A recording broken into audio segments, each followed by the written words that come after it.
form of your dismissal. Please note this meeting is being recorded, and by continuing to leave the meeting, to be in the meeting, you are consenting to be recorded. Tap leave meeting to opt out and exit the session. When it's time for the public comments, those who have registered to speak, I will address you by the name you're registered with when it's your turn. If you did not pre-register and wish to speak, please use the raise hand function or simply raise your hand to the screen, and I will address you by the name that appears on your screen. Once your name has been called, please unmute your microphone or telephone. All persons addressing the committee shall state their full name and mailing address and must direct their comments to myself, the chair. Decisions will be mailed or emailed to the applicant agent and to all other interested parties who provided their mailing address and or email address to the secretary treasurer at mshaw@kenora.ca. Also, a notice of adjourned application or possible local planning appeal tribunal hearing will also be provided to those who have made written requests via email to the secretary treasurer, again at mshaw@kenora.ca. The decision and any condition imposed by the committee can be appealed to the Ontario Land Tribunal. The notice of appeal for a minor variance application must be filed with the secretary treasurer within 20 days of the making of the decision. The notice of appeal for a land division application must be filed with the secretary treasurer within 20 days of the mailing of the notice. The secretary treasurer for the Kenora Planning Advisory Committee is Melissa Shaw. The planner is Ryan Haynes. The associate planner is Tara Bader. And the director of building and planning is Janice Bukala, who's not with us this evening. And minute taker is Alex Stornell. All right, so we'll call the meeting to order and ask for any additions to the agenda. We have none. Great. Declaration of interest by a member for this meeting or the meeting in which they were not present. No. All right.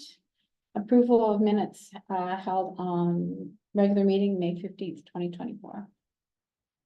Any discussion, any changes? Nope. All right. May I have a mover, please, to, Robert, and seconder, please. Andrea. I'm sorry. And Andrea, yeah, all in favor? Okay, and we'll just note that Linda didn't vote because she was not here. This is true. Correspondence relating to the applications before the committee. Is there anything new? I do just want to acknowledge to all members of the committee and members of the public, we did receive a second set of correspondence relating to application D14-2403. That is the file on Airport Road that was sent to committee members. So confirming you were in receipt of it and had the opportunity to read. If not, we do have a copy on the table here. Any other correspondence? No. All right, any adjournment requests? There are none. Okay. So our first file is a consideration of application for minor variance, D13-2405. Is there anybody who will be representing the application? Yes, that's myself, Paige Tusa. I'm from Nelson Architecture. Okay, Paige, do you want to just give us a little introduction to the application then, please? Sure, yeah. So the property is 216 Matheson Street, and the building is a 4-story building, 501 square meter area with 2,000 square meter gross floor area. And so we are seeking relief for the height variance. So originally that was 11 meters and there was a minor variance applied for previously to relief that height from or to 13.9 meters. And so we are seeking relief now to 14.5 meters, which is 0.6 meters higher or 3.5 meters higher than originally specified in the zoning bylaw. Okay, thank you. Mr. Haynes, would you like to follow up with your, oh, sorry, it's Tara. Sorry, Tara. Yeah, if you wouldn't mind giving us an overview of the planning report, please. For sure. So Thanks. this is for the 13-2405. As Paige said, it is located at 216 Matheson Street South. This application is seeking relief from City of Kenora zoning bylaw to permit the construction of a 4-story wood frame building.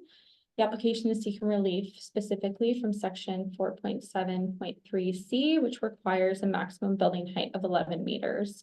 This property has received site-specific zoning through files D14, 2205, and 06. And these permitted a maximum building height of 13.9 meters. And this application proposes to increase this by 0.6 to bring a permitted building height of 14.5 meters.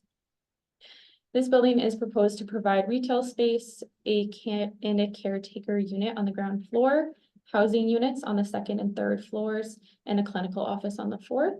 The housing units are proposed to be affordable and accessible housing for older community members. Subject property is currently vacant and has access via Matheson Street South. In consideration of an application for minor variance, the Planning Act directs us to consider the 4 tests, which is the application minor in nature, is it an appropriate use of the land, and does the development maintain the intent of the official plan and the zoning bylaw? City staff provided comments, and they had no concerns with the application. The Ministry of Natural Resource also provided no comments. Synergy North had no objections or concerns, and no further comments were received from additional agencies. At this time, we have received no comments from members of the public. The subject property is designated Harbor Town Center in the City of Kenora official plan, and it's zoned GC 54, which is a general commercial site specific zone in the zoning bylaw. The provincial policy statement 2020 directs that providing for an appropriate mix and range of employment, institutional and broader mixed uses to meet long-term needs shall be promoted. Additionally, encouraging development of compact mixed-use developments that incorporate compatible employment uses to support livable and resilient communities with consideration of housing policy. And these housing policies direct us to consider providing an appropriate range and mix of housing options and densities required to meet projected requirements of current and future residents. Lastly, the PPS states that healthy, livable, and safe communities are sustained by improving accessibility for persons with disabilities and older persons by addressing land use barriers, which restricts their full participation in society. So as this application is proposed to include retail space, a clinical office, and housing units, it promotes a mix and range of employment uses and housing options in a compact form. Further, the development is proposed to include a barrier-free ramp, elevator access to all 4 stories, and the inclusion of barrier-free units, which address land use barriers. Thus, this application is supported by these policies of the PPS. For the 4 tests of a minor variance, first, does the variance maintain the intent of the official plan? So the City of Kenora official plan section 2.2.3 contains objectives for affordable housing. Our OP states to provide a mix and range of housing types that shall meet the physical and financial needs of all current and future residents, in particular the aging population and new entrants into the housing market, with the goal of providing a timely response to housing needs associated with a diversified economy. Section 2.2.4 of our OP contains objectives for a diversified economy, specifically to promote a diversified economy in both the urban and rural areas of the city. The OP also contains policies for the Harbor Town Center. Specifically, it states that multi-unit residential development in conjunction with commercial uses shall be encouraged in the Harbor Town Center, where the street level is used for commercial purposes. So as this application is proposed to include commercial on the ground floor, a clinical office, and affordable housing units that support the aging population, it does maintain the intent of our official plan. Does the variance maintain the intent and purpose of the zoning bylaw?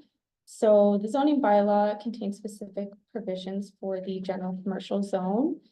The zone allows for a wide range of uses and services to meet the needs of residents, businesses, and tourists. The subject property is currently zoned GC 54, which was implemented by law 128/2022, and it permitted the following site-specific exemptions. So it permits a dwelling unit on the ground floor of a multi-story building. A commercial use is permitted on the fourth floor. The minimum number of parking spaces required for each dwelling unit is 1, and no visitor parking is required. And the maximum permitted building height is 13.9 meters. The applicant has also received a minor variance approval, file D13-2308, to further reduce parking requirements to a total of 21 spaces. This application is seeking to permit a maximum building height of 14.5 meters to accommodate wood frame construction. This is a total relief request of 3.5 meters. The dimensional requirements of a conventional wood frame building cannot be accommodated within the permitted 13.9 meters. A 4-story building is compatible with similar building heights in the surrounding area. The proposed development would be 1 story higher than 2 buildings in the same block. For example, 227 2nd Street South and 201 Main Street South, and be a comparable height to the Kenora Hotel. There is proposed to include a rooftop patio, which will serve as amenity space for the residents of the building. So as the proposed 4-story building is compatible with building heights in the surrounding area, this application does maintain the intent of the zoning bylaw. Is the application desirable for the appropriate development of the land, building, or structure? So this proposed variance will enable the construction of a 4-story building that will provide retail space, affordable housing units, and a clinical office, which is desirable development of the currently vacant land in the Harbor Town Center, and it does bring adaptive reuse of the lands. Is the variance minor? The requested relief is to increase the maximum permitted building height by a total of 3.5 meters. The proposed variance is not expected to have a significant impact on the surrounding area, nor will it impact the ability of adjacent neighbors to utilize their properties for permitted uses. Thus, it is considered minor in nature and impact. So the planning recommendation on this file is, it is recommended that minor variance application D13-2405 to seek relief from the City of Kenora Bylaw 101-2015, Section 4.7.3C be approved to permit a maximum building height of 14.5 meters. Thank you. Any questions from the committee? I do. I was just wondering if this would set a precedent for other buildings in the future for height requirements and parking. Or are they just looked on an individual basis? Would you like to address that? Yep, I can address that. This approval does not, it does not signify that 14.5 meters would be permitted as a blanket across this area. If further developments would like to apply for a height variance, they would have to come back to this committee and make application, and it would be subject to the same circulation, public comment, and comment from city staff, and it would be up to this committee to make a decision. I also think that there's like a very big difference between Harbor Town Center and, you know, South Park or like other neighborhoods in Kenora. Yes, I'm just considering the whole area of the Harbor Town Center, what it takes in. So I was just interested in knowing how that would affect future projects. So in general, then each application is taken on its own merits, right? And so in this case, this is what the application is for. Another one could come along for the same thing, depending on where it is, right? It may not be approved, or it may be approved depending, right, on the individual case. Okay. Any other comments or questions? My one comment, so, I don't know if it was the last time that this project came to our committee, but it was to reduce the parking requirement, which we approved. if I recall. It's not a question, it's just a comment, like parking, as we know, is an issue downtown. But I still think it's going to be an issue with that building. I'm not saying I'm not in favor of it, but parking's gonna have to be addressed by the city at some point. Like So- for street parking. So to clarify though, this application is being made because of the construction Right. manner, right? So it's not going to then expand the uses within. Is that correct? No, there's no proposed changes to the development outside of using wood, for this application, correct? And I think that the wood construction has become, like for a four stories, has become standard in like a lot of cities around the world, not just in North America. So do I have a mover for, would you please, I don't sorry, know. would you mind, reading the resolution? Certainly, the Thank you. motion that application D 13-2405 to seek relief from the city of Kenora zoning bylaw 101-2015, section 4.73C is approved to permit a maximum building height of 14.5 meters. Okay, may I have a mover for that, please? Andrea, and a seconder, please. Tara, any discussion? No? All right, all in favor, please? And that was, is it carried? Oh, no. All right. So thank you to Ms. Tusa for being here this evening with us, representing the applicants of 216 Matheson Street South. You have received approval here this evening. The applicant, the minister and specified persons can make an appeal no later than 20 days after this evening's decision. So that will take us to August 6th before we can make the application for building permit, or we can approve a building permit. I will send notice of this decision to yourself to circulate to all parties involved. Thank you for being here. That's great, thank you. Thank you.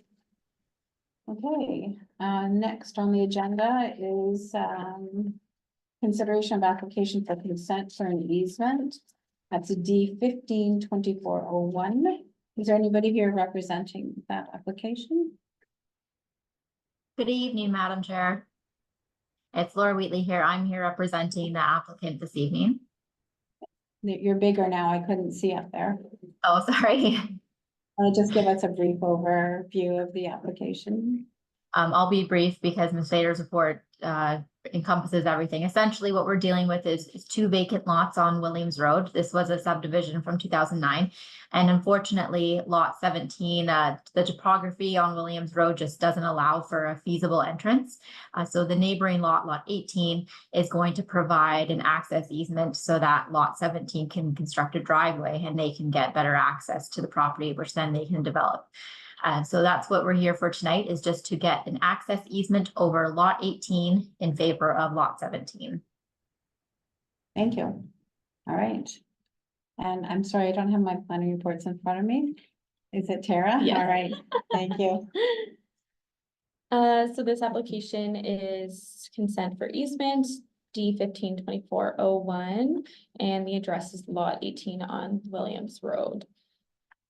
So this application proposes to create an easement. It is 0.066 hectares in size over a portion of unaddressed property, lot 18 on Williams Road, to provide driveway access across lot 17 to the southeast.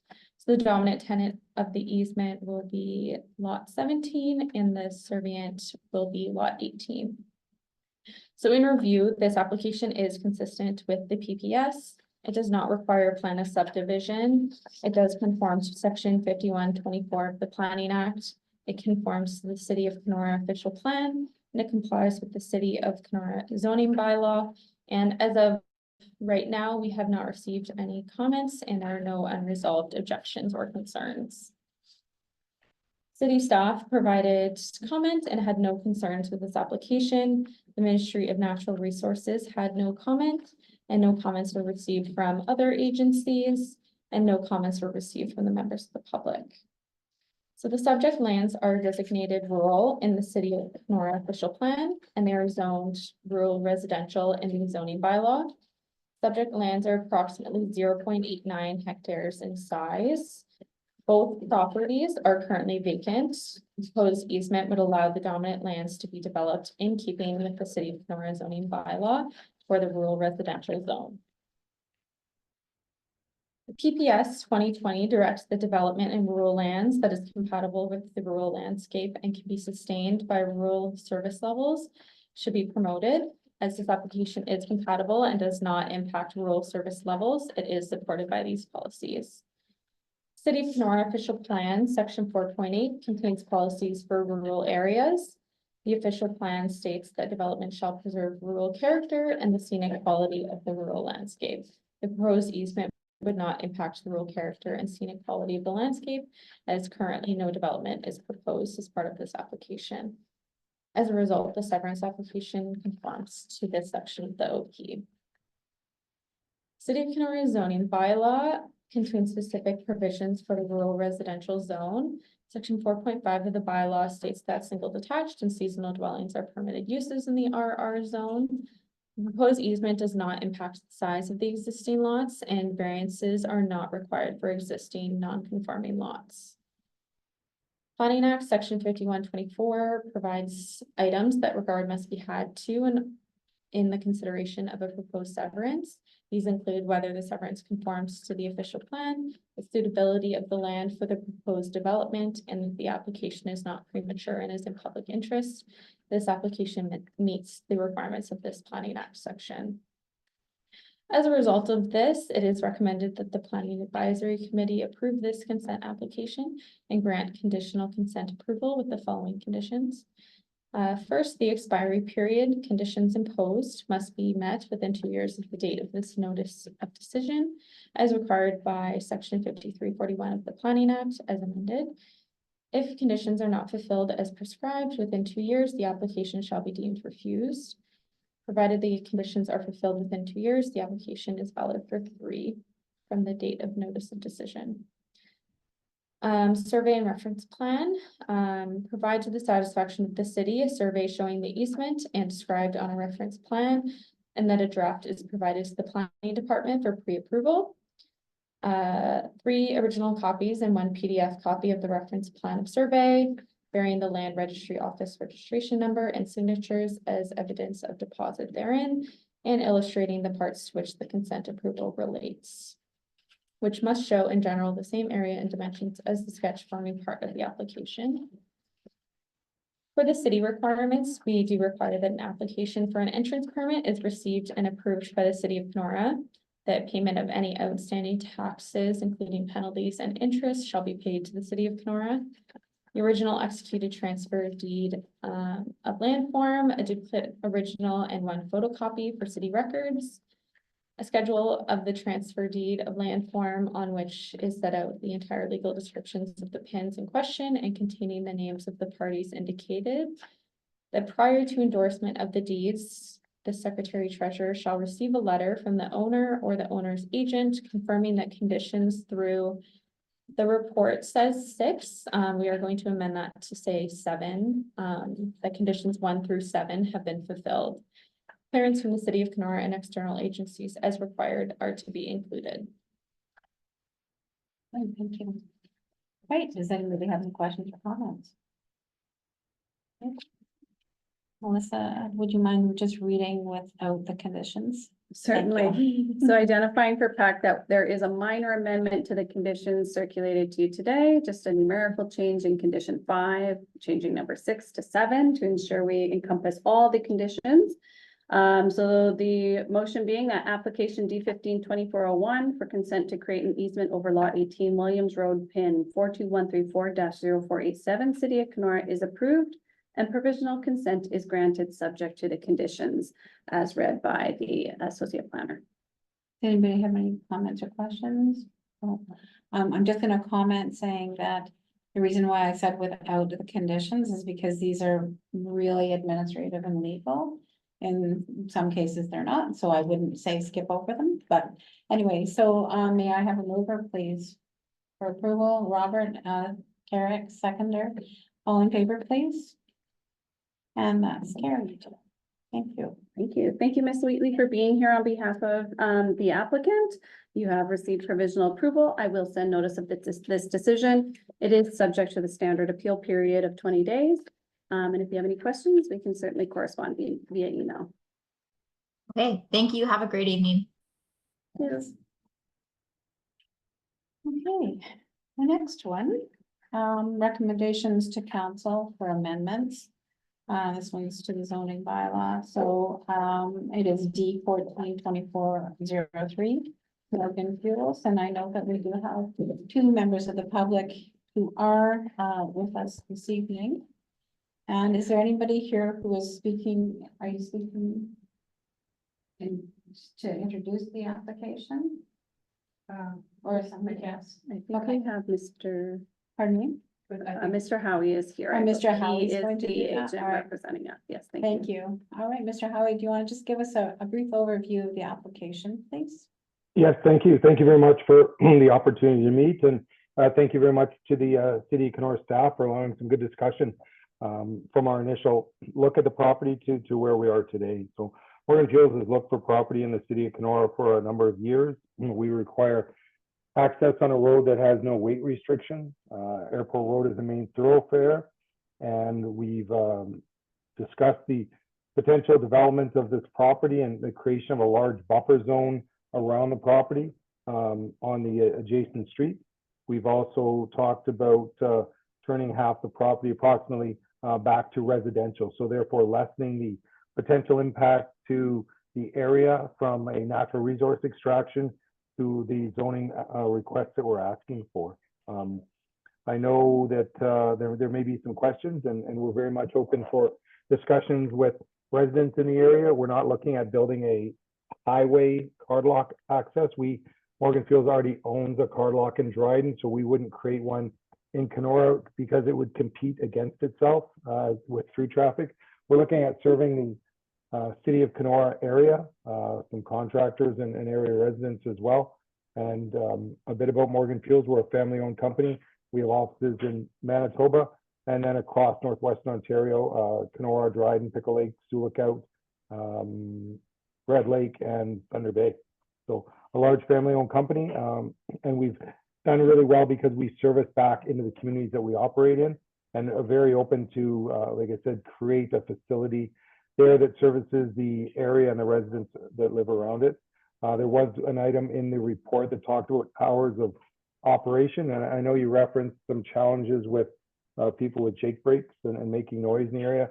We'd really kind of be opposed to be governed over by the city of the hours that we could operate. I think there's other ways to ensure that people that may use those inappropriately can be dealt with under existing bylaws, et cetera. And you can stop their service at our site if need be, et cetera. So thank you very much for the time. Our plan, we believe, is quite straightforward, with all our work being done in the front part of the Airport Road area. Like I said, leaving a large buffer off the adjacent road. Thank you, Mr. Howie. I just want to confirm the person representing the application is Al, A-L, last name Howie, H-O-W-I-E. Correct. Thank you. Thank you. All right. Sure. Yeah. Thank you, Madam Chair. So the application proposes to change the zoning of the subject property from MX, or extractive industrial zone, to R2, second density residential zone, in addition to highway commercial, with a site-specific amendment to include bulk sales and storage establishment as a permitted use. The applicant is proposing to construct a bulk fuel sales and handling facility, which will offer a cardlock establishment, which will primarily cater to commercial users. The development is proposed to include a warehouse, office space, cardlock facility, and fuel storage. A bulk sales and storage establishment would typically be located on a site zoned ML. However, and as Mr. Howie mentioned, the applicants have indicated they have not been able to purchase an appropriate ML zone site in the city. The subject property is currently vacant and located at the intersection of Airport Road and Tetro Road. Municipal water and sewer services are available to the subject property. The subject lands have a total area of approximately 6.6 hectares or 16.4 acres. So for the neighboring properties, the official plan designation for the subject property, in addition to all of the adjacent and neighboring properties with frontage along the Airport Road, is residential development area. Residential development areas have been established to meet the needs of new residential development in the city with plans out to 2031. The properties within 500 meters of the subject lands that do not have frontage on the airport road have an official plan designation of rural. Rural areas include a variety of agricultural, residential, industrial, commercial, recreational, tourism, and open space uses. Current zoning designation for properties adjacent to and or within 500 meters of the subject lands is a real mix. It includes rural residential, residential first density, light industrial, institutional, extractive industrial, and that's as shown in one of the figures that hopefully everyone had a chance to look at. There are 2 light industrial properties that are adjacent to or near the subject property. One is currently home to an excavating and logging business located on Tetro Road. And the other is located on Airport Road and is owned by Transport Canada. And this was historically part of the airport operations. It's no longer in use.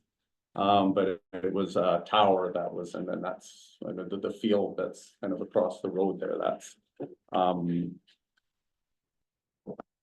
it is designated ML, but that's its use to date. The one institutional zone property is currently a place of worship. So in terms of comments, city staff did identify that an increase in truck traffic on Airport Road may result in the need to resurface the Airport Road in advance of the scheduled resurface that's currently in the city's long-term budget plans. I think as Mr. Howie mentioned, Airport Road does not have load restrictions, and that's mainly because it has a fairly solid base. However, with increased truck traffic, city staff have indicated that there likely will be a need to increase the thickness of the asphalt layer. It currently has 50 millimeters, and in areas where there's higher truck traffic, they recommend 90 millimeters to 120 millimeters. In addition, city staff indicated that there's a history of the use of engine compression exhaust style brakes or Jake brakes along the airport road in contravention of municipal bylaws. So internally, concerns were expressed that if the card lock will be similar to others operating in the city, there will be an increase in this type of traffic truck traffic using the residential area of Airport Road to access the card lock station, mainly from the Highway 17A bypass. And these vehicles would be equipped with Jake brakes, for which the use is prohibited on Airport Road. And bylaw has received complaints in the past of Jake brake usage. And with the most recent one, they were able to address it. It was a local trucking business who has their yard on Airport Road. And in that case, because they knew who it was and it was being documented by neighbors, they could actually reach out to the local business to address those concerns. In addition to providing more signage on Airport Road at that time as well to remind drivers their use is prohibited. If an increased use of Jake brakes develops as a result of this card lock station and bylaw enforcement receives complaints, it will be extremely difficult for the city to enforce use of Jake brake noise, especially if these vehicles are coming in and out at all times of the day and night and cannot be identified as someone local that they can follow up with. In the case of the local trucking businesses, the complainant was the one who provided the city with log forms of ongoing noise and identified the specific company so the city could follow up. With respect to the zoning amendment for the subject lands, in particular the provision permitting the card lock, the concern is there would be an increased noise associated with Jake brakes and their use along the airport road, and it would be difficult to enforce. So as Mr. Howie mentioned, one of the options to help mitigate these concerns we had proposed is turning to the noise bylaw, which already has provisions for, when noises could be made, that there could be a proposal for tax consideration to prohibit the operation of the card lock from the hours of 9 p.m. to 7 a.m. And this aligns with the noise bylaw, which we attached to the report. Agency, the proposal had been circulated to appropriate agencies and utilities, and the city did not receive any comments. I think in particular related to the aggregate pit, we did reach out specifically to the Ministry of Environment, Conservation and Parks to confirm that a record of site condition would be required for future residential development on the site, as the property would be transitioning from a less sensitive to a more sensitive use. MECP indicated they did not have a record of site condition submission for the subject lands, but they did confirm that one will be required for residential development. One public comment was received, and just a reminder, this is when the report was prepared last Friday. I think you've got additional comments that have been provided. And the comment we have received as of last Friday, the member of public expressed support for the development of residential housing, but was concerned about the current state of the property and expressed that the site should be cleaned up prior to any future development activities. There was particular concern expressed for water sources in the area, as surrounding properties utilize groundwater as a source of water for domestic use. In following up with this individual, city staff provided confirmation that a phase 1 environmental site assessment was completed for the property in 2023. And through this assessment, it was not identified that there was anything on the site that is likely to result in potential subsurface impacts on the subject property or adjacent lands. So for the planning review, the provincial policy statement directs that opportunities for a diversified economic base shall be promoted. Additionally, it directs that long-term economic prosperity should be supported by the promotion of opportunities for economic development and community investment readiness. The PPS also directs that settlement areas shall be the focus of growth and development. As this application is proposed to enable economic development and future residential development, it is supported by these policies of the PPS. The PPS states that mineral aggregate use resources shall be protected for long-term use, and deposits of mineral aggregates shall be identified where information is available.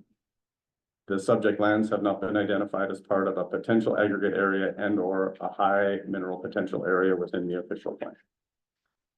The growth plan for Northern Ontario directs us to examine opportunities to grow and retain existing competitive business. As this application is proposed to enable growth of an existing business in the city, it is supported by the growth plan. The City of Kenora official plan, section 4.2, contains policies for the residential development designation. Residential and all housing types are permitted in this designation, as well as commercial uses. Section 4.2.2C states that a range of densities of development shall be encouraged to ensure a variety of housing forms. The proposed zoning change to R2 enables a range of housing options and supplies residentially zoned land within the settlement area that is needed in the city of Kenora. The proposed rezoning to R2 is consistent with the residential development designation within the official plan. The OP does not explicitly exclude bulk sales and storage establishments in the residential development designation. Similarly, the OP does not explicitly state that a bulk sales and storage establishment is a permitted use in the residential development designation.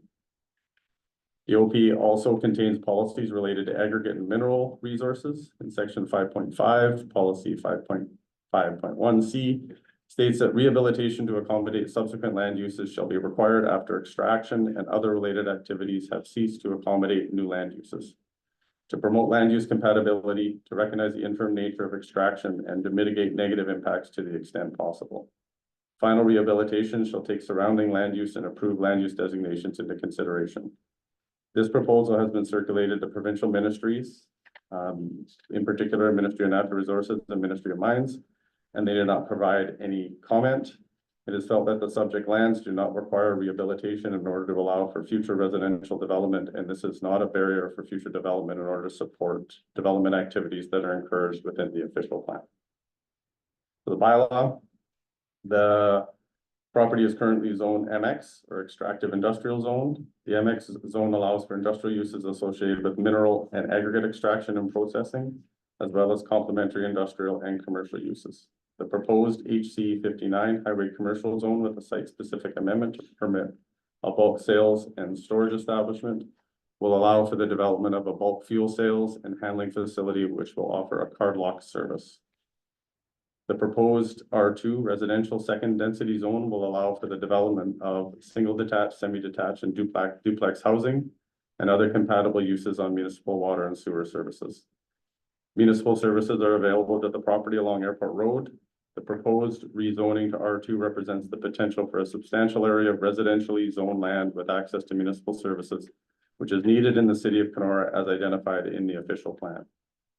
It is recommended that a holding zone be added to the R2 zone. The holding symbol may be removed when a record of site condition for purposes of residential use is approved by the Ministry of Environment, Conservation, and Parks.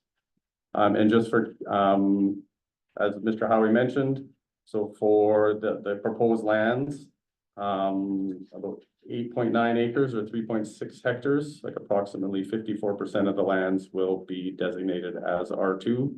And the remainder, 7.5 acres, 3 hectares, or 46% will be zoned highway commercial under this proposal.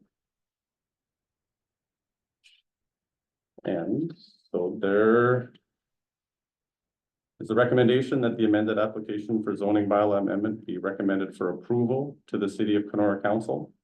It is also recommended that the Planning Advisory Committee recommend to Council that the amendment be subject to a holding provision that be added to the R2 zone.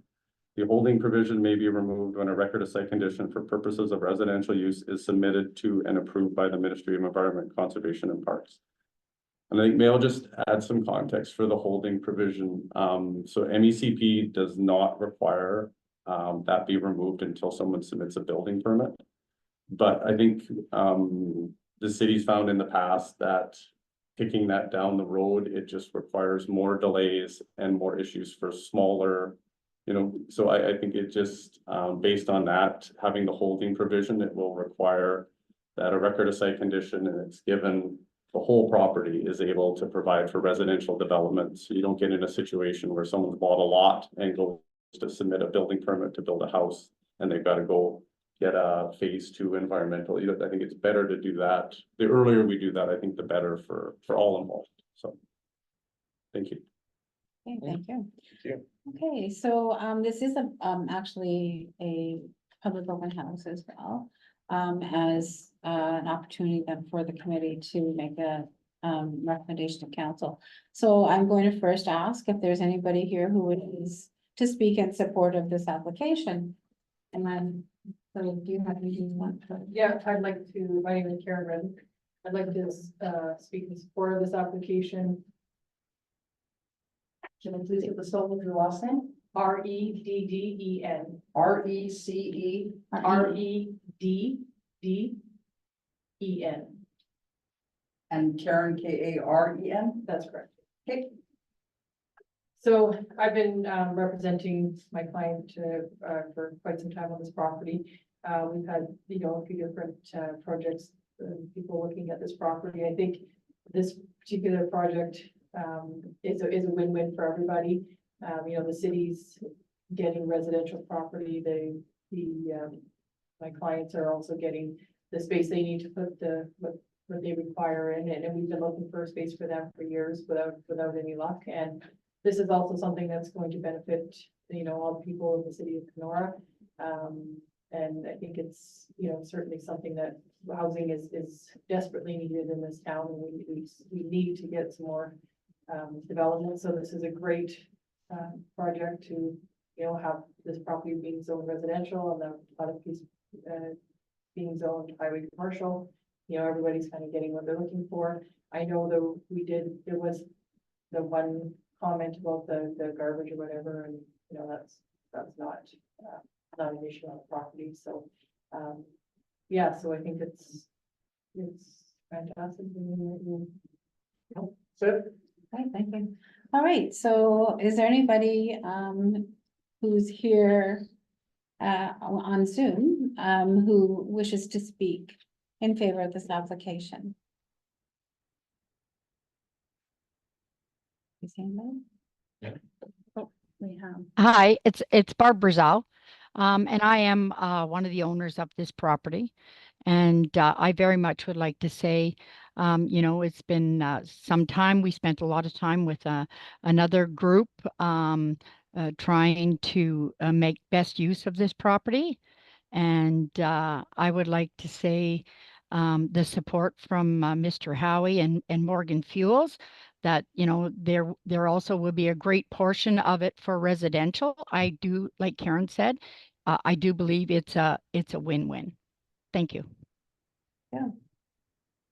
Anybody else who wishes to speak in favor of the application? No. All right. Alex, did you have a question? I just need to confirm that the spelling on the screen is the RAZAOB is the correct spelling of your last name? It's Brazel, BRAZAOB. Yep. And Barb is the first name. Barb is the first name. Yep. Great, thank you. Thanks. All right, is there anybody then who wishes to speak in opposition of this application? See, Mr. Karen. Yeah, thanks for the opportunity to to attend the meeting here and speak. My wife Carrie here is in the background here. We fully understand and appreciate that if everyone had said, you know, not in my backyard to every request that come by our community for development, we wouldn't have what we have now and we would be nothing in the future. So I do understand and appreciate the, the proponent's request here. We're not opposed to the overall development in the old gravel pit across from our house here. We're on the airport road at the junction of the Johnson Road. We just have we have concerns with one part of it, and that's the part to do with the fuel, which I understand would be on the east side of the pit, which is pretty much directly across from our property. And our concerns primarily evolve around pollution. You know, so pretend like as an example, we do have city water and sewer, so we're very thankful for that. However, our backup supply is a surface well, which I believe is about 20 feet deep. And of course, if there was any spills in the pit or along the highway, that could be a potential to impact that. Other types of pollution that we're concerned about would be air pollution, like, fumes from the large trucks that would be visiting the site. And again, if there was any potential spills. Another type of concern that we have, I'm going to call noise pollution. I know that's been mentioned in some of the reports that have been given already. So again, that would be from the large trucks that would be visiting the site. Another concern that Carrie and I have would be light pollution. So I'm assuming that the facility would have lights 24 hours a day and be, somewhat disruptive. In terms of safety, we have concerns about the additional truck traffic that would be going by our home here and along the airport road. There's lots of people that go walking out there. We walk out there. Some people bike out there. There's a lot of children that use the road. And then even, I believe, Carrie, correct me if I'm wrong, but I believe kids walk to school on the road too. So that's a concern. There are no sidewalks on the airport road, as I believe most people know. This was mentioned earlier too. The larger trucks are going to obviously cause further damage to the airport road. I mean, there's evidence of damage in the neighborhood of the Ski Hill Road where big trucks are, going into the Niskus repair place there. So any further heavy traffic on the airport road is going to cause additional damage for sure. And again, I already mentioned about here's one thing I didn't mention yet, is people new people in our neighborhood. So there could be potentially maybe an increased risk of crime and things like that. The other things here, these are minor and I'm sure they can be dealt with, but there is a couple of ponds on that property. One of them is right up against the cliff on the north side. It would be a permanent pond. There's always water in there from what we've seen. And then there's one that's more towards the middle that I would classify as intermittent. The permanent pond, there's frogs and turtles and other aquatic life in there. And perhaps that could be protected as it is right up against the back. One other concern we have with this development is the potential that having that hard lock there could potentially hurt our property values. So that's a concern that we have. I do want to make it really clear, we have absolutely no problem with the housing development. It's the card lock part of it that we're concerned about. Anything else, Carrie, that you can think of? No? Anyway, that's it. We really appreciate your time and consideration. And Melissa, did you get the copy of my notes that I emailed? We certainly did. Yes, thank you. They've been Okay, great. circulated. Okay. Well, thank you very much. We really appreciate your time. Thank you. And that's Dean Karen. Yeah, the Yeah. wife's name I was getting, because she also spoke. Oh, Carrie. Kerri. Karri for Carrie. And say last name. Last name is Caron, Caron. Great, thank you. Thank you. All right, Megan Derwart. Hi, I'd like to just speak in favor of the property. Of the proposal. I have been living on Teacher Road now for 15 years. I also grew up for the last 37 years in that pit.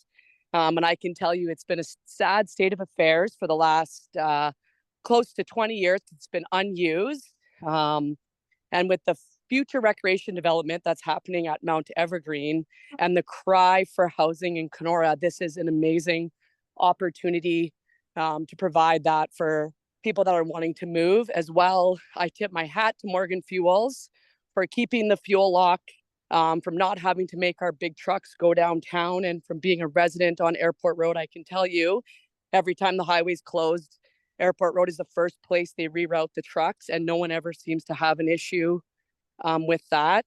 The traffic on Airport Road right now is, I would say, average to most places in town. I will agree with Dean that pond has been there forever. We used to catch perch out of that pond, but close to the last probably a good 10 years, there hasn't been any wildlife in either of those ponds because my niece won't even drop a line in there anymore. So for what it's worth, and a resident on Teacher Road and living across from that pit, I welcome housing and Morgan Fuels. For what it's worth, I hope this gets passed for you. Thank you. Thank you. Is there anybody else who wishes to speak in opposition to this application? The Paul, You see? yeah, Paul, Mr. de Gagne. okay, Mr. de Gagne? Thank you very much. I am, can you hear me okay?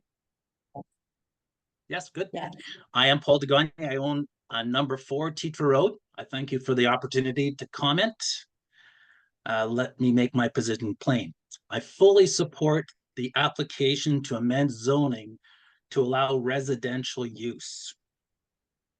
The application to amend zoning from MX to HC is a very bad idea. Quite frankly, I'm surprised that the application for this amendment has got this far.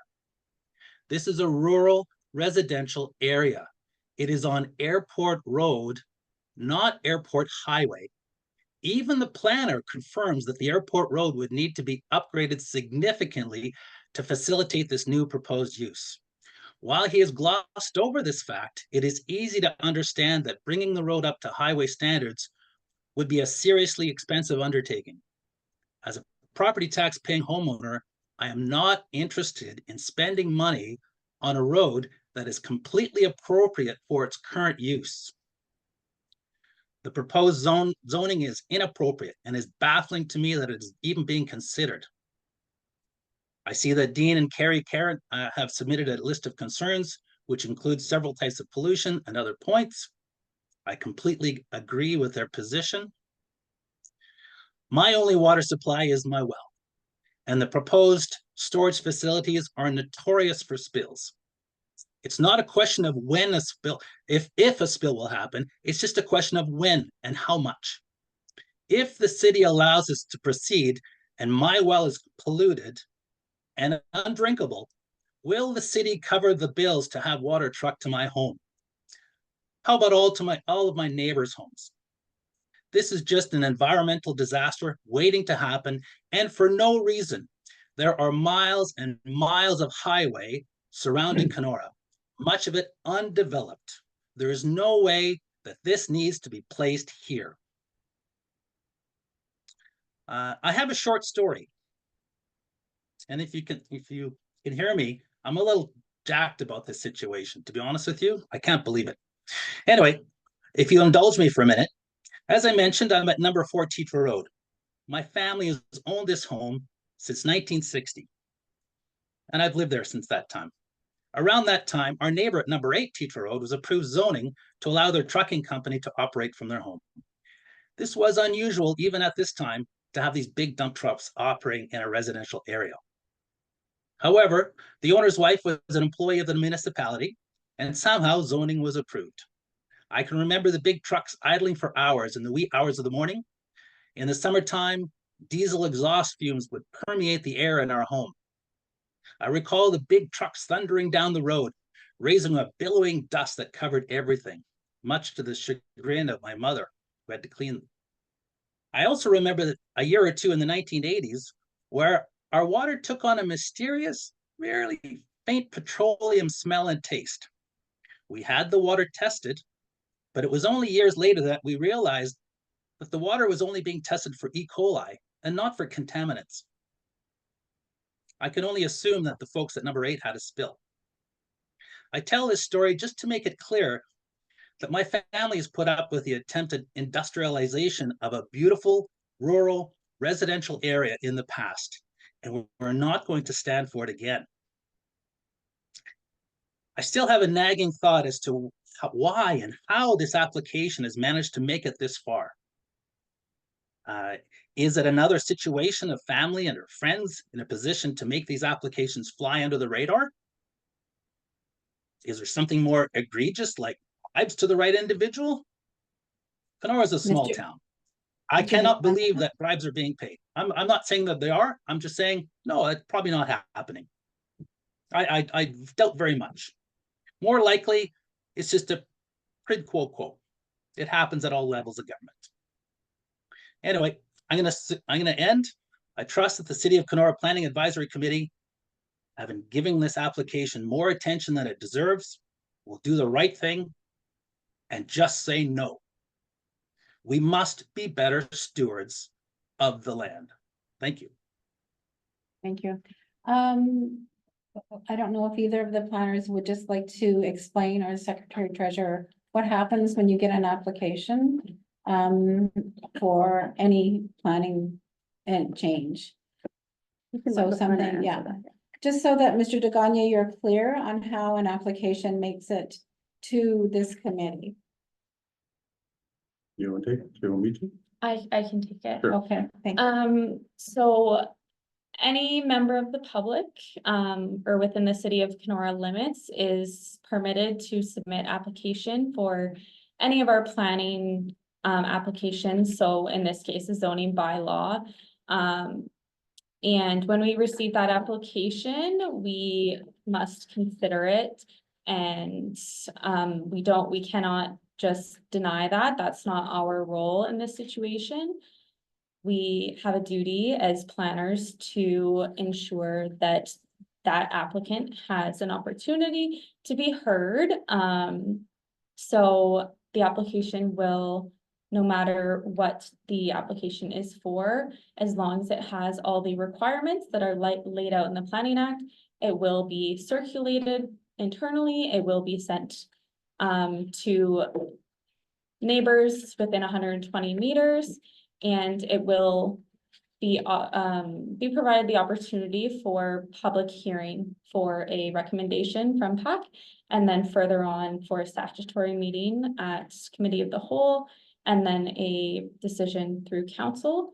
And it is the planning department's role to consider planning policies from the province and from the city of Kenora, and determine a recommendation, and we make a recommendation to PAC and to the city council.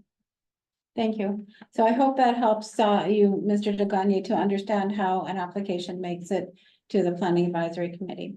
All right, next, I believe I have Darcy Cox and Lisa Oakes who wish to speak to this application.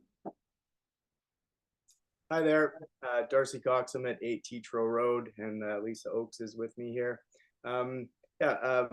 Basically, we're in favor of the R2 zoning, rezoning.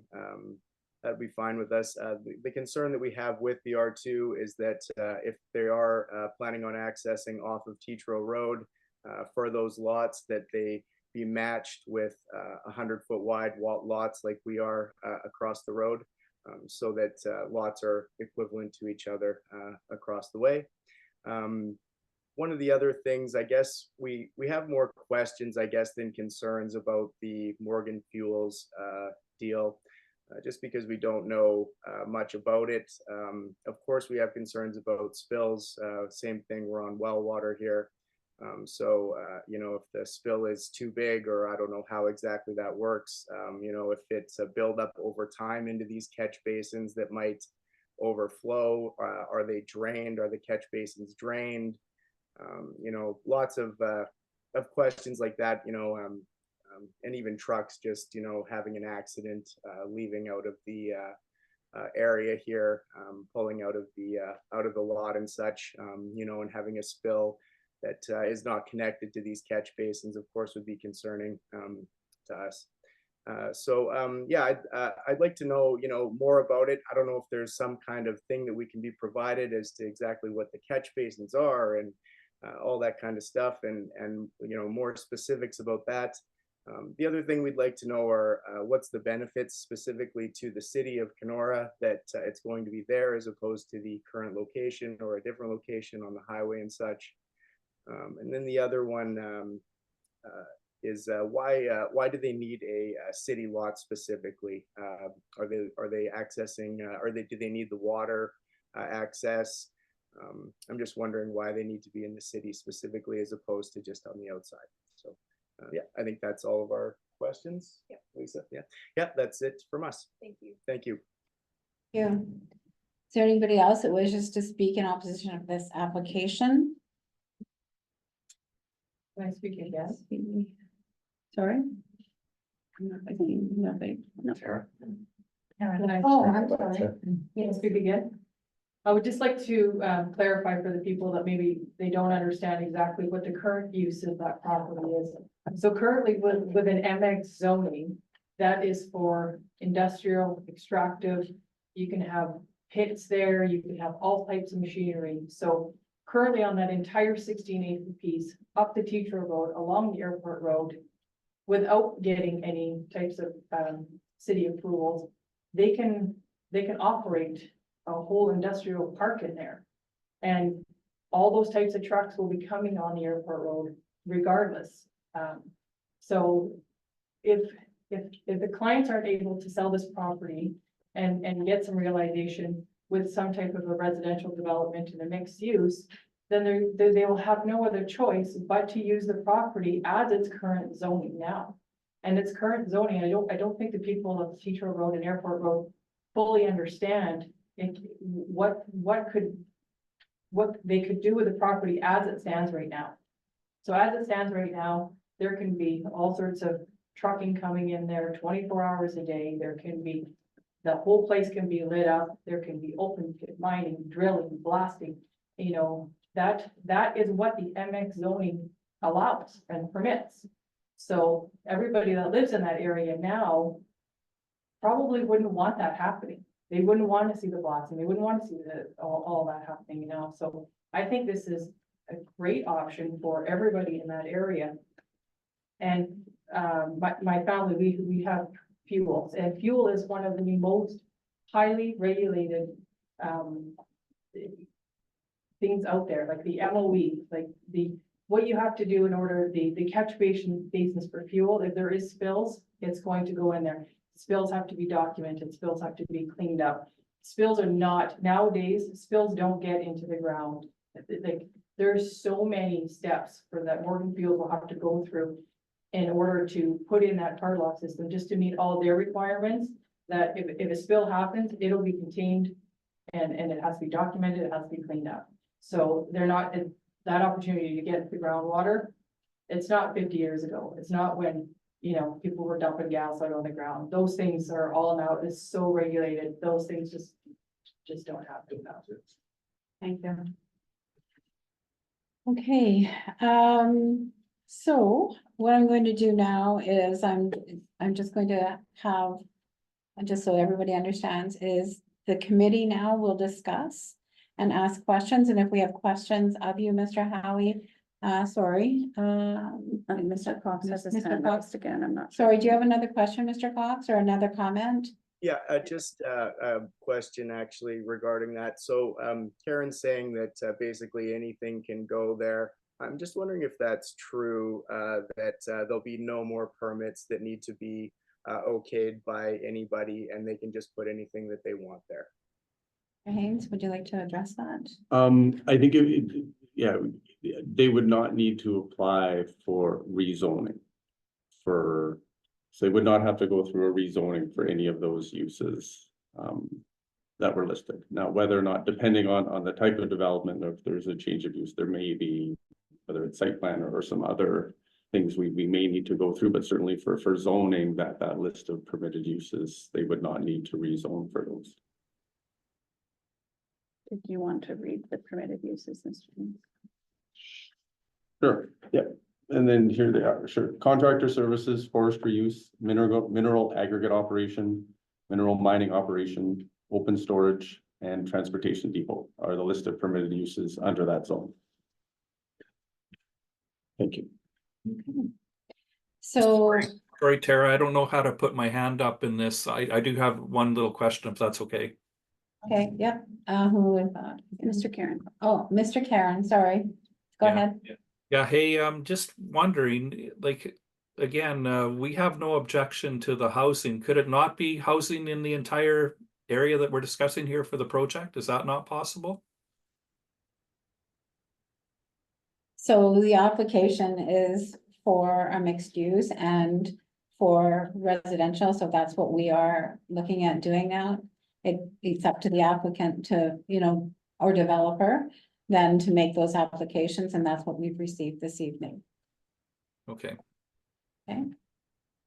Thank you.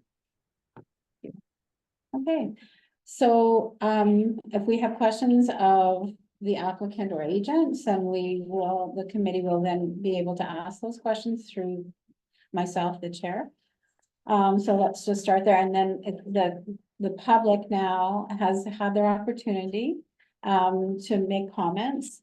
And so now it's just up to the committee, just so everybody understands that.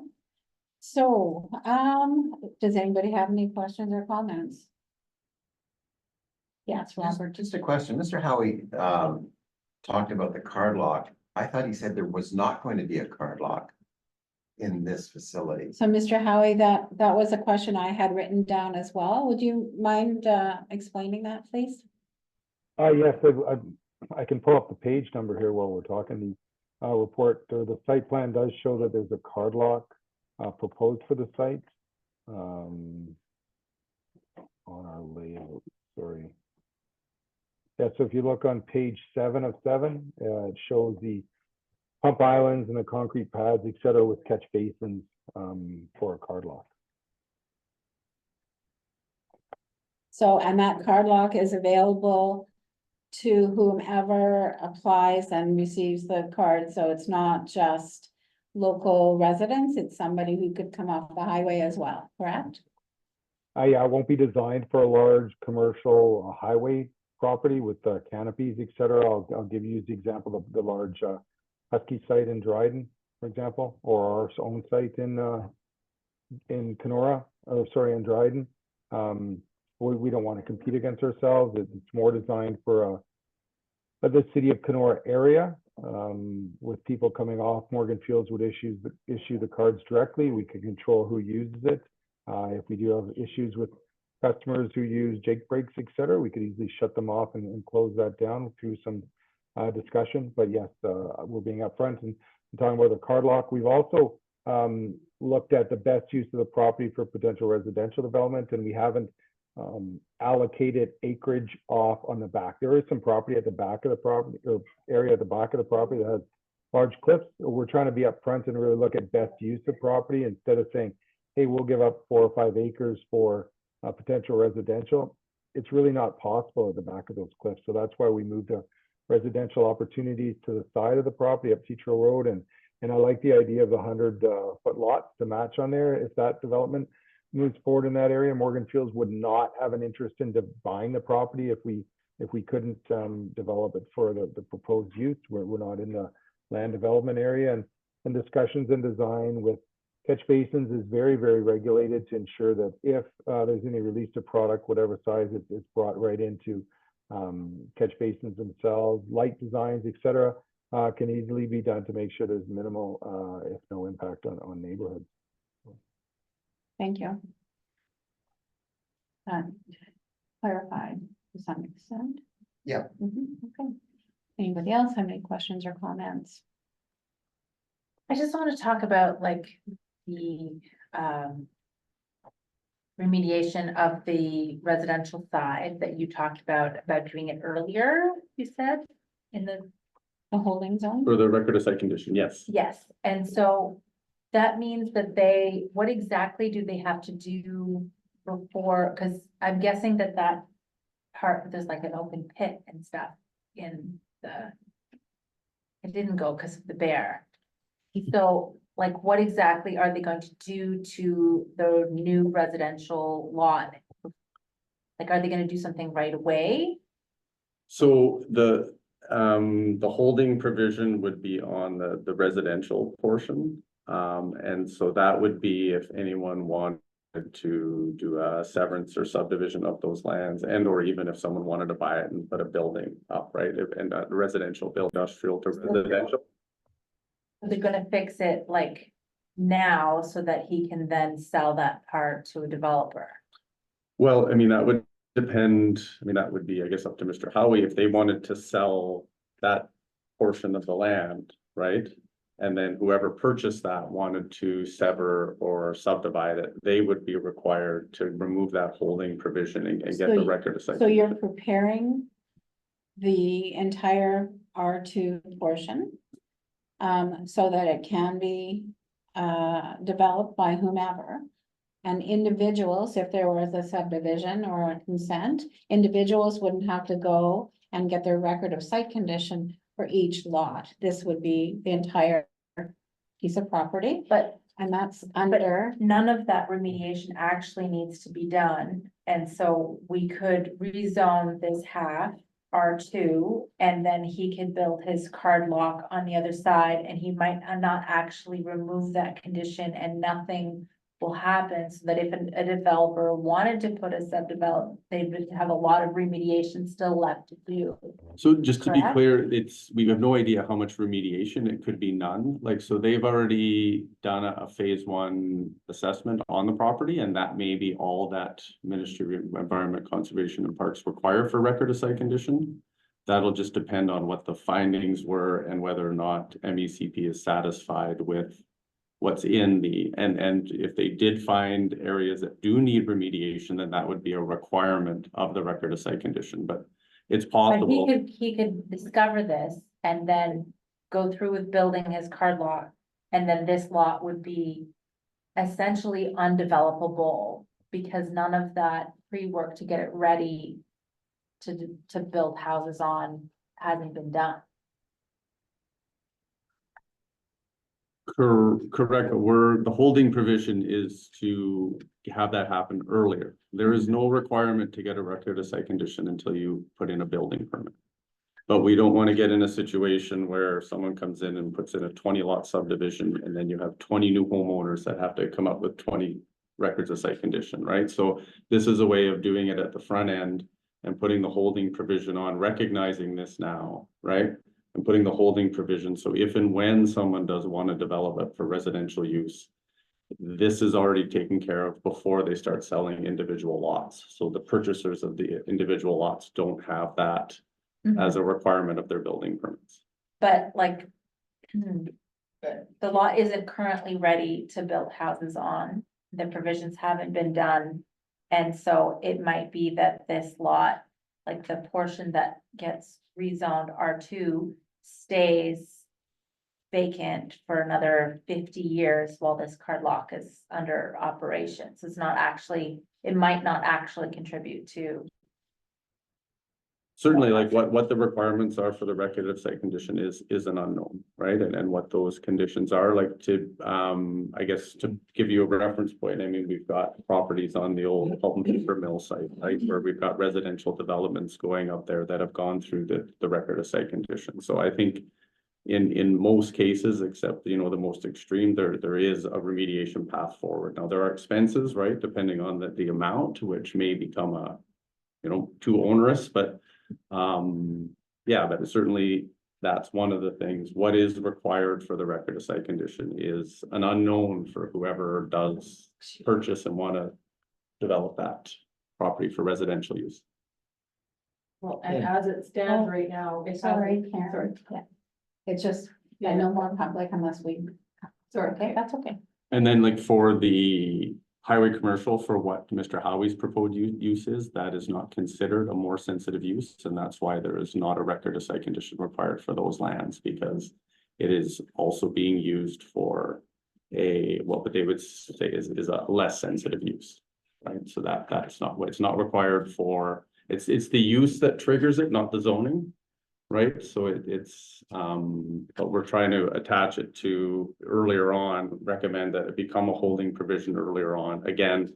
So someone doesn't buy their 2-acre lot, go submit a building permit and find out that they've got to, go through and pay a consultant to do a phase 1 or phase 2 environmental assessment and go through that process. I think it's better just planning in general to get that dealt with earlier on. Yes. I just wanted to ask a question about the highway. If we are going to have heavier loads on that road, the city's gonna have to upgrade the road, right? So to clarify, I don't think that this was already in the works. I think the city staff had already recognized that the asphalt is too thin on Airport Road, and there were plans to upgrade it.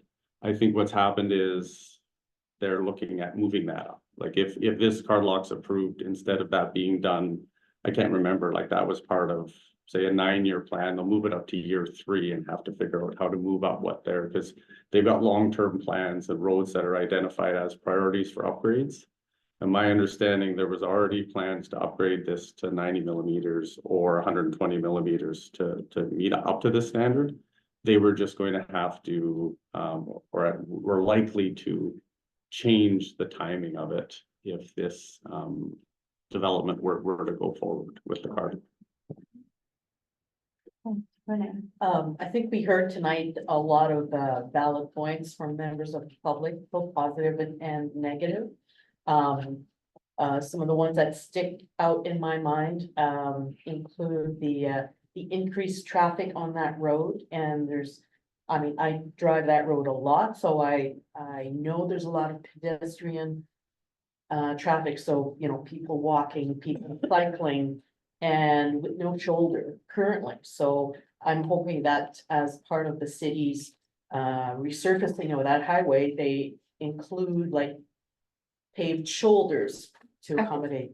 Active transportation plan failed in the like that failed, and it's not part of the official plan. It is. Is it? Yeah, that's what I was going to comment as well. When they do road reconstruction, that sort of thing, in the official plan, it's a policy that it's widened to accommodate active transportation. So perhaps in our recommendation around this, that we stress that should be a priority for the city for their road work. The other concern expressed a few times had to do with the noise of jake brakes. So, and I don't know what the rules are around jake brakes or what has worked in the past, but the idea of limiting the use of jake brakes during the quiet hours certainly makes a lot of sense to me, if that is something we can recommend as well. So it is currently prohibited, use of jake brakes on But that section of Airport difficult Road. to enforce. Yeah, that was the challenge that was, brought forward in turn. But the rules are already there that they are prohibited on the Airport Road. Any other questions or comments? My comment would be around the light pollution too. I'm just thinking as a neighbor that was one of the comments raised, that like when you drive down Airport Road right now at night, there's only a few yard floodlights out there, but typically a card lock is like everything's lit. So that would certainly be a concern, and But so would a gravel pit. if it was in full motion, yes, but it seems like it's well extracted. There's ponds in places, so we're at a point with that land that it's fairly heavily extracted already. I suspect that's part of the reason why it's no longer being extracted from, is that it's depleted and we're hitting groundwater levels. But I'm just going to ask a question that I kind of know the answer to, but the site plan agreement, or the site plan that the city will be entering into, will that also then address the pond that was spoken to, like to make sure that that's an area that isn't being developed? Things like that, any Yeah. natural heritage features. So, things and like then that. light pollution as well. I'm guessing there's ways of making sure that they're guarded, that kind of thing for residential neighbors. Lighting, yeah, can be part of the discussions within site plan, correct? Yeah. It just kind of feels like that neighborhood, like when you drive down it, I would be surprised to have a gravel pit to come across one. I would be surprised to come across a gas station. And it seems very residential, neighborhoody street to me. Okay, so does anybody else have any comments or questions? What is meant by a transportation hub? As a use currently? Oh, in the MX zone? We can pull up the definition for you if you just give me 1 minute.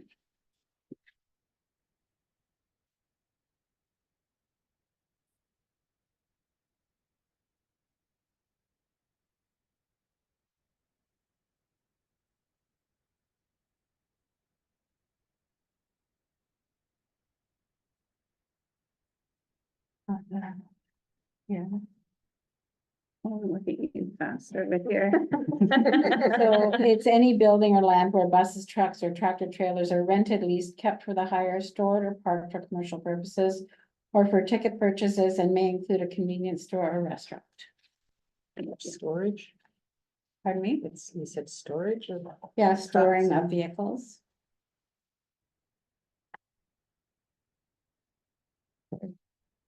Okay, so I heard you suggest that there be an addition to our recommendation. Right? Yes, So to ensure that, so around the, well, it ha- I don't know,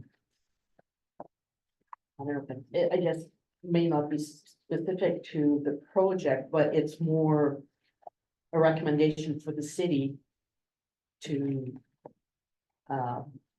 ensure that pedestrian needs are addressed when they have to resurface the road, if we're going to proceed with this project. And the other one around sort of noise, a recommendation around noise. Or enforcing or finding ways to enforce the existing noise bylaw.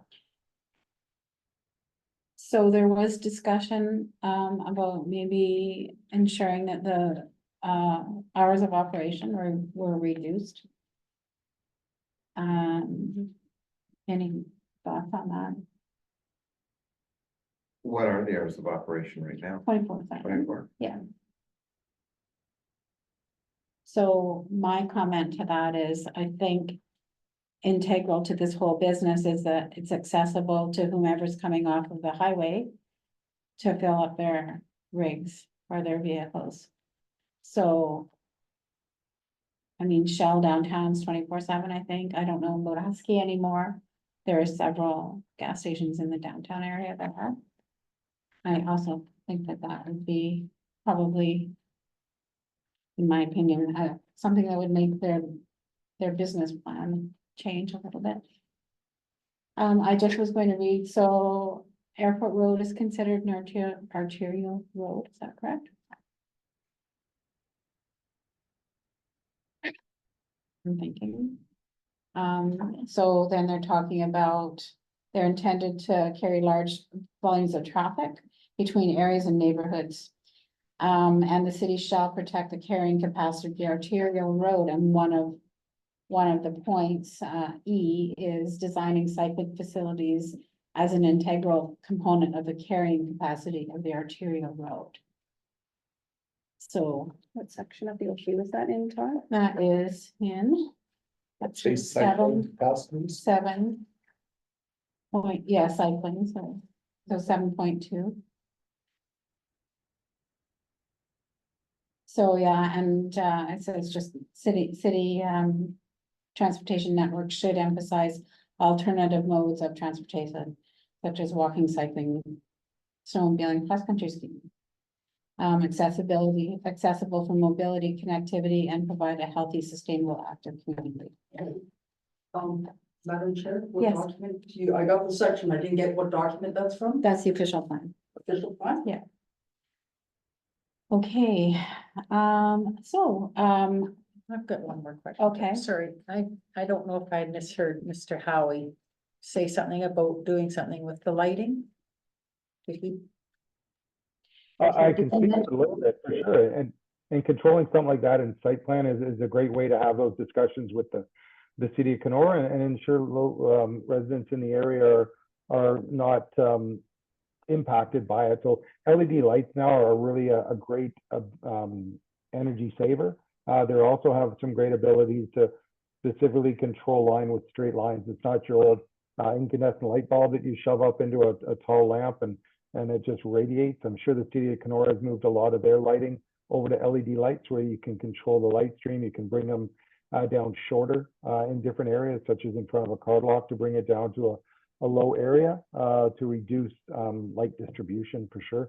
Motion lights, timers, all those kind of things. We're very open to have some of those discussions to make sure that we can make sure everybody is as happy as possible as this development moves forward. all right, oh, sorry. When's the last time gravel was taken off of the property? Because it was a gravel pit, right? So I'm just going to go to Mr. Dearborn to answer that question. And it is, want to know when the Yeah. last gravel was done? Yeah, The last crushing was done about 16, 17 years ago when we brought the crushers in. We've been taking, since my father passed away, we stopped selling gravel. So we got out of the business. That's the only reason. The pond, just maybe off topic, I'm not supposed to say, but this pond that these people are speaking of was put there. We were taking clean gravel out for concrete. We dug that pond. It's not a pond. That is the water table. Okay. All right, thank you. To clarify that, it's not a pond. It's never been a pond. But anyways, yes, so right now, it's to the point that we, as you see, we went in there when we applied to the city for a subdivision previously, and we were told not, it wasn't gonna happen. We had leveled most of the pit off. So the point now is that we'll drill or the stone out if we have to, right? That's basically where it's at now. Okay, thank you. All right, so we have a motion for approval. And would you like just to read that so we can bring it to the table and then? Certainly, Okay. I'm adding some language regarding active transportation. Is that how you would like to hear it? Or would you So- like to keep that out? And you can amend the motion. So that's the motion that we do have before us, we don't. We can use the amended then? You can if you'd Okay. like. That's what I heard from the floor, is that they wanted. So let's read the motion first, and then we will see if it carries, and if there needs to be amendment, we'll vote on that as well. Certainly.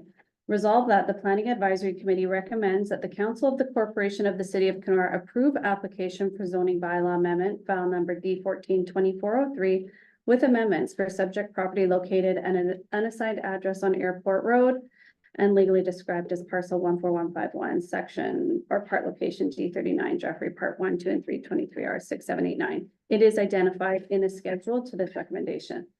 The purpose of the application is to change the zoning of the subject property from MX extractive industrial zone to R2 residential second density zone and HC 59 highway commercial with a site specific amendment. The effective approval of the zoning bylaw amendment would change the zoning on the western portion of the subject property from MX extractive industrial zone to R2 with the proposed H residential second density holding zone to permit the development of single detached, semi-detached, and duplex housing and other compatible uses on municipal water and sewer services. They shall be permitted subject to the removal of the H holding symbol upon the filing of a record of site condition in the registry with the Ministry of Environment, Conservation and Parks.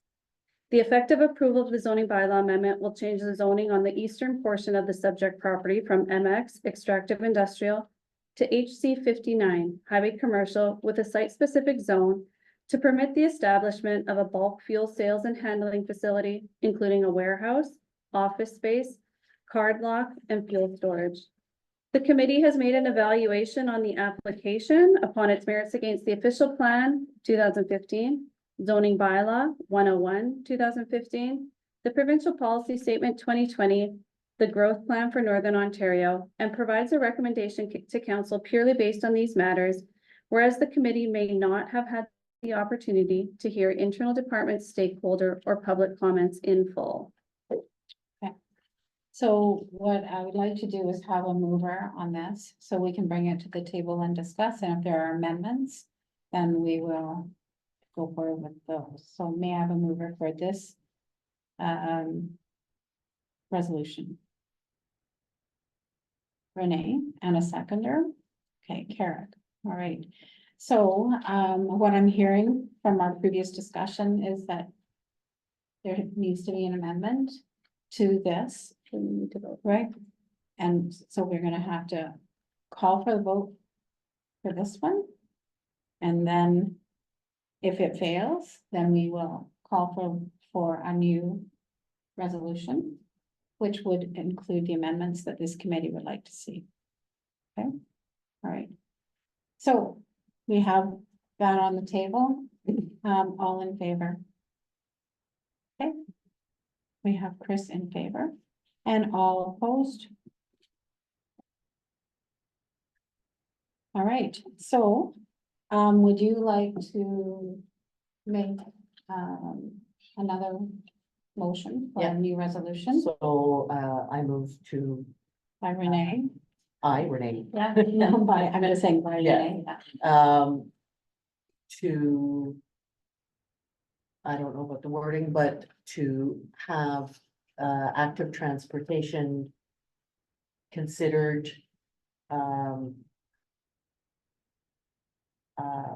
As part of the resurfacing. as program? part of the resurfacing, that the city of Kenora has to undertake. And what was the other? Jake breaks? Oh, yes, and that, the enforcement of noise bylaw be, a consideration or, ensured somehow to address the needs of the public. Lighting. Okay, and so, and that site plan agreement considers lighting. Anything else? Okay, and whatever else staff deems as necessary to mitigate any issues that are real issues, right? In the city, yes, Karen? I also, I've thought a lot about what Andrea stated in this and the concerns about. Is it just fluff that it looks good that they're putting this condition on about. Doing the environmentals before housing is done. I think that if it's gonna get approved, they should have a clean bill of health to go ahead with housing before it's approved. So can I just, or do you want to comment on that? Or I will comment. So what the record of site condition will do is ensure that it gets a clean bill of health, so it can be developed for R2. Right. Right? But that's not saying that, like it was stated that there's nothing stopping them from still operating a card lot for 50 years. Without ever developing that side of the property. So if it is gonna get approved, I think it needs to be that. It is a clean bill of health for the land to be reappropriated to housing on the other half of the property. Before it moves forward with being permitted to be a card lot. Okay, so what I'm hearing is there are some amendments for approval. And then there is the suggestion that it not be approved as it's brought forward to us. Is that right? Okay. So let's go with the approval part first for the new recommendation. Okay, because then now we're gonna vote twice. Right? We're gonna vote on whether or not, well, maybe we should do it the other way around.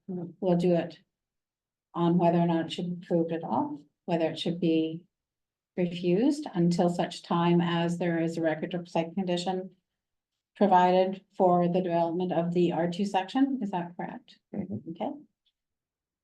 So can I have a mover, please? Yes, I'm confused about this. okay. Um. The record of site approval. Site condition, Site yeah. condition. What is, exactly what does that mean again? So the record of site condition is what the province uses to confirm that the property is able to go from a less sensitive to a more sensitive use. And there's a table kind of where they define that, but certainly one of the things is going from extractive to residential. And like this holding provision, like for example, other places it is in the city when the mill property was subdivided, right? A lot of those lots, almost all those lots had a holding provision, right? And that's every time someone comes forth now with a development proposal for that, they need to go through this record of site conditions first before they can proceed with their development. And so there's a lot, I think R3 holding is with that hold is a fairly common designation on the former pulp mill site. So it's one that has been used before, but we're, I think, again, the earlier we do it and the larger the parcel is when you do it, I think it just saves more challenges for people down the road. I agree with that. It's just. There's no saying when that is going to take place. There's no saying when a house is going to go up. We know that this, like, car lock is going to go up.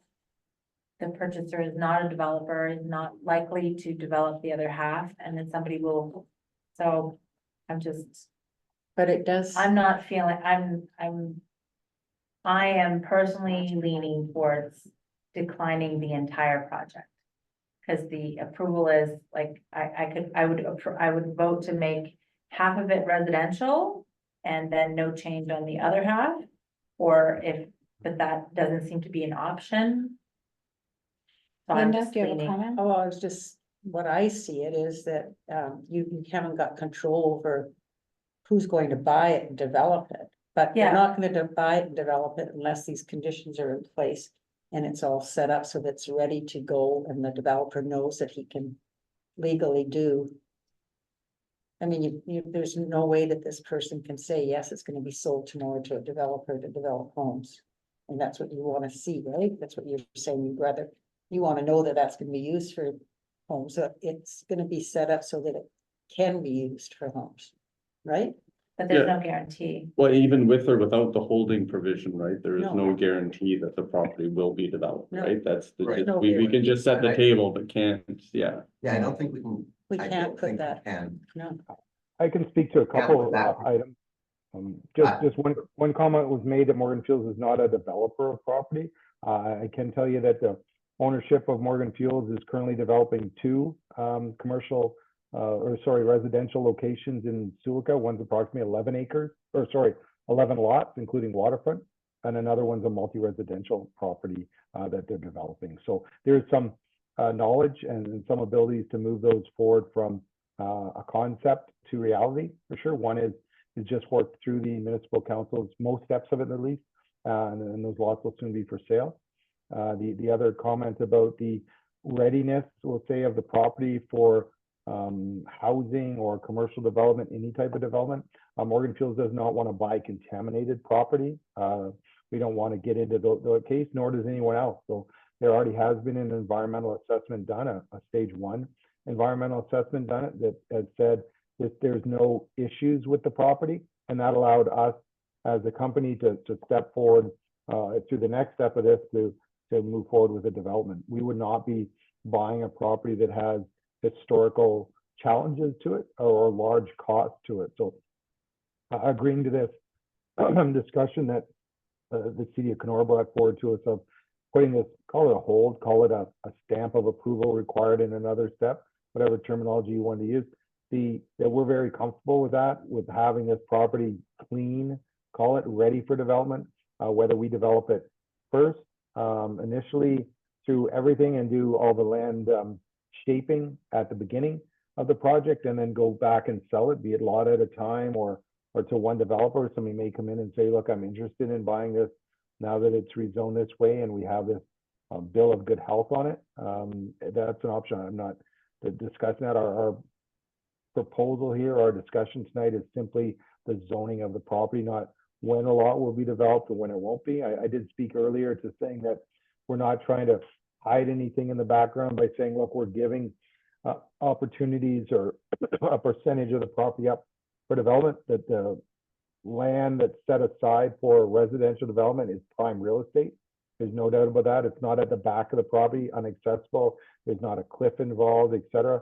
It's right at the corner, moving back. If we move our property closer to Teacher Road and Airport Road at the corner, you know what? That's the prime spot to have your commercial development, but it doesn't suit the entire area. I don't really refer to it as a rural area. It's serviced by water and sewer, so it's really a high density area on a major thoroughfare. We've moved it sideways across the property away from that prime residential development. Thank you, Mr. Howie. Yeah, thank you. Okay, so do I have a mover then for refusal? Either one of you want move, make a resolution to refuse this? Okay. So here's Andrea. Okay, so we're gonna go ahead then with the new resolution, which was the same one that Melissa read out with some new wording to be added. Okay. Okay, so the effective approval of the zoning bylaw amendment will change the zoning on the western portion of the subject property from MX extractive industrial zone to R2H residential second density holding zone to permit the development of single detached, semi-detached duplex housing and other compatible uses on municipal water and sewer services, subject to the removal of the H holding symbol upon the filing of a record of site condition in the registry with the Ministry of Environment, Conservation and Parks. The effective approval of the zoning bylaw amendment will change the zoning on the eastern portion of the subject property from MX extractive industrial to HC 59 highway commercial with a site specific zone to permit the establishment of a bulk fuel sales and handling facility, including a warehouse, office space, card lock, and fuel storage. Additionally, we will say the committee has made the evaluation of the application upon its merits of the official plan and recommends design which enables and facilitates active transportation through Principle 1, Sustainable Development, Principle 8, Multimodal Transportation Systems, Section 3.41, Urban Design Principles, and Section 7.2, Arterial Roads. Additionally, the zoning bylaw 101-2015, the provincial policy statement 2020, and the growth plan for Northern Ontario, and provides a recommendation to council purely based on these matters. Site plan control shall be required to conform to the policies of the official plan and to address traffic, accessibility, and light pollution. The committee provides this recommendation, whereas they may not have had the opportunity to hear internal department, stakeholder, or public comments in full. You move on. Okay, do we have a seconder for that? Linda. All right, does everybody understand? Then what? Yep, what? Okay, then we'll call for a vote. Everybody who wants to approve this, please. Okay. And 6. And nay then? 1. And yeah. All right. Okay. So a recommendation will be made to council based on that resolution that I just read. As a reminder to the applicant, the agent, the members of public on this hearing, and to the members of Planning Advisory Committee, we are making a recommendation only to council here this evening. The statutory public meeting will be held on September 10th, 2024 at 12 o'clock noon. We do encourage public participation. For those of you who did provide comment in favor of and against, I do encourage you to also attend and make comment at the public statutory meeting. And to register for that meeting, please email planning@kenora.ca and we will engage you with the city clerk to register you to attend that council meeting. Again, we do appreciate all of the public participation here this evening. And if there are any questions, certainly connect with our planning department in the days ahead. Thank you. Thank you. Thanks, committee. All right, next is another recommendation to council, D14-2404 Dearborn. Oops, sorry. All right, and I think I saw that there is Do we? Ms. Dearborn. Reagan Dearborn. All right, thanks for your patience, and would you like just to give us a little overview of your application, please? Sure. Can you hear me okay? Yes, we can. Yeah, so I am looking at rezoning 613 Ottawa Street back to commercial. It was rezoned from residential, from commercial. It was commercial for a very long period of time. So 3 years ago, it was made residential. So I'm looking to move it to office space, for private services. Okay, thank you. All right, Thank you, Madam Chair. So this application proposes to change the zoning of the subject property from R2 residential second density zone to GC, general commercial zone. The applicant is proposing to establish an office use to provide private services to the community.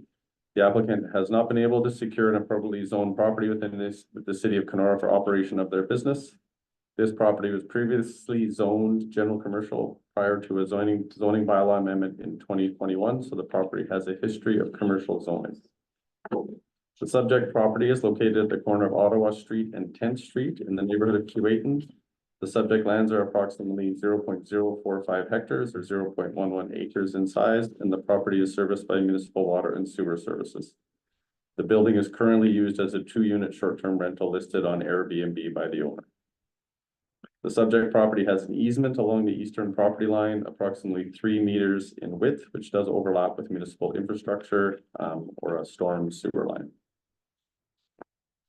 Neighboring adjacent zoning and uses. Current zoning designation for properties adjacent to or within 1 block of the subject lands include general commercial, and I think this is the only property along that block on Ottawa Street that is not general commercial.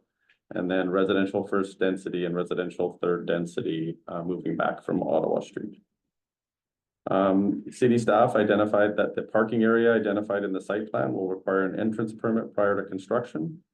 As part of requirements for the entrance permit, specific requirements for the entrance grade will need to be provided. City staff also identified that a functional services report should be performed whenever there is a significant increase to water or wastewater use. A functional service report will include an examination of the impact of the change in use on fire protection, in addition to an assessment of the service water line size and lateral sewage discharge sizing to accommodate the potential usage of the property. To address this concern, PAC may want to consider recommending that any future building permits that may result in a potential increase in water and or wastewater demand require an accompanying functional services report. Agency comments. There were no comments received from public agencies regarding this application. And at the time of preparation of this report, there were no comments received from the members of the public, and I don't think there have been any since then. The planning review, the provincial policy statement directs that opportunities for a diversified economic base shall be promoted. Additionally, it directs that long-term economic prosperity should be supported by the promotion of opportunities for economic development and community investment readiness.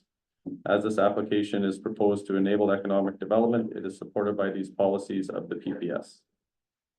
The growth plan for Northern Ontario directs to examine opportunities to grow and retain existing competitive businesses. As this application is proposed to enable the growth of an existing business in the city, it is supported by the growth plan.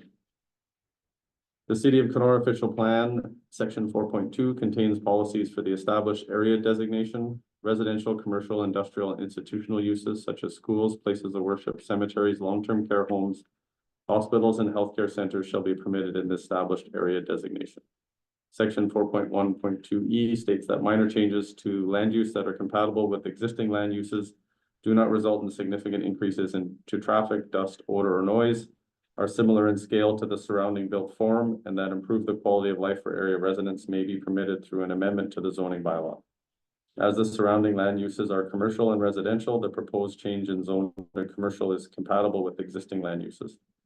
The proposed change will not generate significant increases to traffic, dust, odor, or noise. With the City of Kenora zoning bylaw, the property is currently zoned R2 residential density second zone. Or second density zone. The R2 zone allows for the development of single detached, semi-detached, and duplex housing and other compatible uses on municipal and water services. The proposed GC zone will allow for the development of office spaces within the existing building. The GC zone does require a side yard of 5 meters and a rear yard of 8 meters when such yard abuts a residential zone. As the rear yard abuts a residential zone, the 8-meter setback is required. This property meets this zoning requirement. The side yard abuts a property which is zoned general commercial. There was a display showing a proposed parking configuration to satisfy the required 5 parking spaces. The property had previously received a minor variance approval to permit a parking spot along the west side of the building that is 2.17 meters in width by 6 meters in length. And just I've identified that, this is just one of, at least a couple different parking configurations that could be used to satisfy the parking requirements for the proposed use. So for the recommendation is recommended that zoning bylaw amendment application D 1424-04 to change the zoning of the property from R2 residential second density zone to GC general commercial zone be recommended for approval to the City of Kenora Council. So thank you. Thank you. All right, so from the public, is there anybody who wishes to speak in opposition to this application? No. Okay, anybody who wishes to support this application? All right, none. Okay, so committee members, any questions or comments? I have one question. So, previously it was a residential use and also a commercial and residential use. Why do they have to do a new report on the water? So they do not, and that was kind of where we had some back and forth internally. I think PAC can expect to see this on a lot of planning applications now. I think our engineering and servicing folks are conscious of, I think there's a lot of development and they're worried about death by 1,000 cuts, right? And just making sure that anytime that there is a change in what the demand is going to be on water or wastewater, that's being looked at, right? And I think in this case we had a chat and we don't think this is the case with the change in use. And that's why the recommendation was because there are potential uses in general commercial that could result in, so that's where the zoning, so the recommendation there is making sure for future building permits that if there is a change that looks like it's going to significantly increase the use of water and wastewater, that a functional services report be conducted. Okay. Yeah. All right, thank you. Okay, may I have a mover then for approval of the recommendation, Linda, and a seconder, Carrick. All in favor? Okay, and that's carried. Perfect, that is carried. So thank you, Ms. Dearborn, for being with us here this evening. As you are aware, this was a recommendation to council only, and so your statutory public meeting will be held on September 10th, 2024 at 12 o'clock noon. We will be corresponding with you over the months ahead. I know it's kind of a ways away, to ensure that you are aware of the date and time. You will be asked to make presentation there as well, but you do have a positive recommendation from the Planning Advisory Committee. Great, thanks, everyone. Good night. Okay, next, under old business, change of conditions. So these are similar to ones that we've had in the past as well. So D 10-2307, Hello Blocky. Tara, do you want to just do both sort of planning reports in one, highlight? Yeah. Thanks. So this planning report will apply to 2 files, D 10-2307 and D 10-2309. It is almost verbatim, the month that the planning applications came to committee is different, and that is pretty much the only difference. So these planning applications for consents did come to PAC previously. They were approved conditionally with the attached conditions. And one of the conditions was the cash equivalent of 5% of the land based on current value assessment be provided as required under the City of Kenora Official Plan Policy 8.11.4E. While the city is certainly permitted to use this planning tool, section 42 of the Planning Act requires that the city have a parkland dedication bylaw to require this. The City of Kenora Parkland Dedication Bylaw came into effect on December 20th, 2023, which was after the implementation of this condition on files D10-2307 and D10-2309. So it is the recommendation of staff that the request to change the decision of application for consent file D10-2307 be removed by removing condition number 7, which is the cash equivalent of 5% of the land based on current value assessment be provided as required under the City of Kenora official plan, be approved pursuant to subsection 5323 of the Planning Act, and that the change is deemed minor per subsection 5326. The same recommendation is being made for the consent file D10-2309. Okay. Any questions or comments with any of that? No? Okay, may I have a mover then, please, for D10-2307? Carrick, and a seconder, please. Robert. And then a recommendation, we're gonna get a resolution for D10-2309 for a recommendation for approval. Moved by Renee and seconded by Andrea. And all in favor? Okay, thank you. Okay. Linda was the seconder on the 09? No, Andrew. Second. Andrea, sorry. Yeah. Thank you. And you're both unanimous?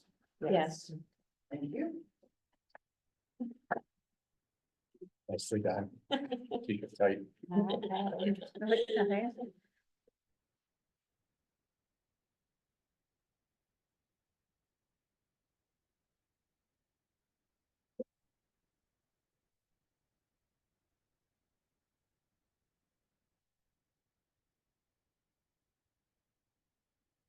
Okay.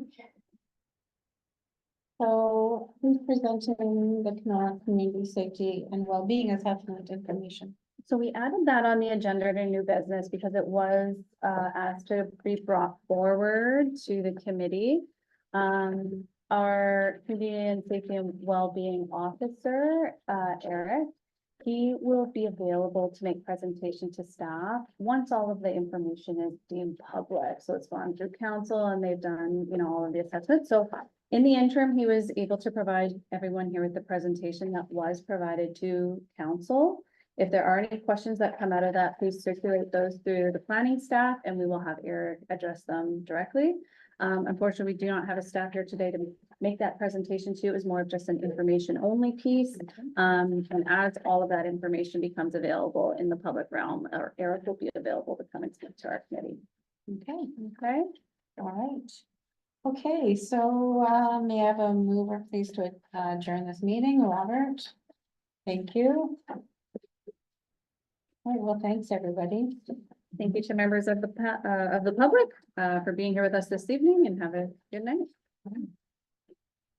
Okay, so I just have.